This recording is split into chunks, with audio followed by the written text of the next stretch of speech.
Ndalama, ndalama, mane ikulamulira dziko,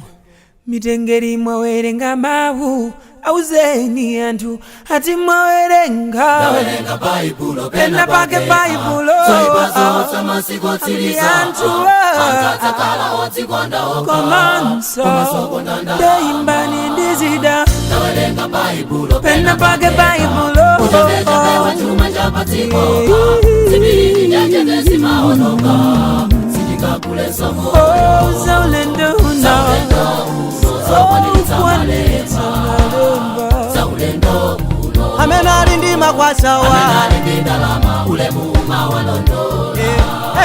zaulendo uno, amenali bekantu, amenali bendalama kutenga ngalika jitsotso, mama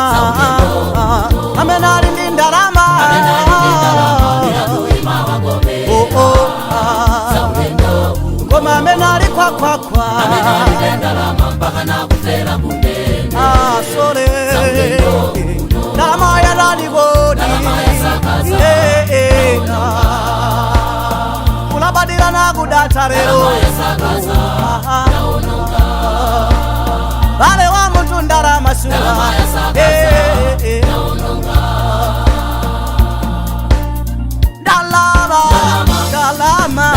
ndalama mane, ndalama dola, kasikasi, akulolera kupanga chiri chose chotekera kufunitsitsa zipeze, kusekerera kuombera manja zoyenera kudzudzula tafuna wanyemerera, akumasaka lubino kugwila kumazonga funitsitsa zipeze, akulolera kuyamba kufungatira zinyengo akutafuna zisake,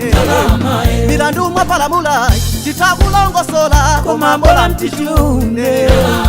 akulolera kuyenda tubila wachibadwile akutafuna zisake, akulolera kuyenda nditala wa ivi zake akutibola wapase, akujomba kokapempela ulendo ku bizinesi akutafuna kokele, ndalama dola landibama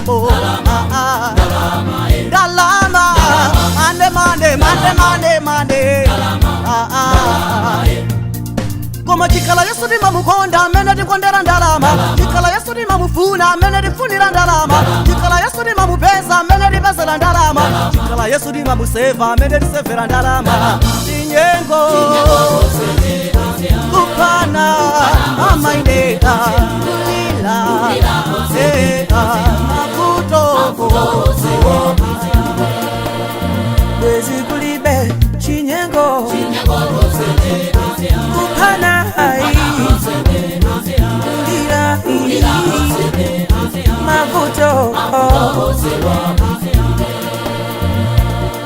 koma anthu yawasadziwa mitengera uzeni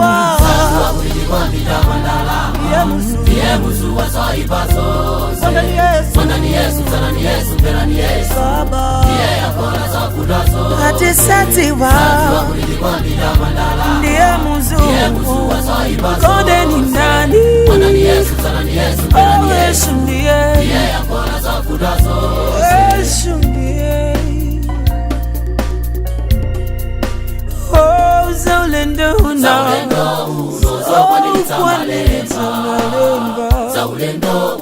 amene ali ndi makwashawa ndalama ule muuma walondola zaulendo uno